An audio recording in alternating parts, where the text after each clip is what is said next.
ఇంటికి అన్నయ్య నువ్వే ఒప్పు. పెట్టుకో ఏమంతా భారం నీ మీద అట్లా కాదు. ఇట్లా హెయిర్ స్టైల్ వేసుకోవాలి. ఇప్పుడు ఎప్పుడు జాతర మొత్తం నీదే. మంచిగా పడుకోండి. మేము మా కొడుకులు చేసుకుంటాం ఇక అంతే. అది పైకి అయింది, ఇది కిందికి అయింది. అది పైకి అయింది, కిందికి అయింది. కొద్దిగా మార్కింగ్ నాకు కొద్దిగా జరుగుతుందా చీకటి జరుగుతుంది.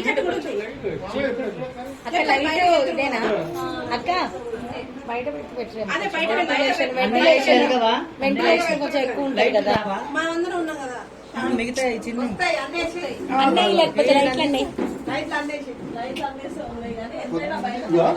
ఆ బార్డర్ బట్టి కొద్దిగా పైకి పెట్టు, గంతే ఏం లేదు.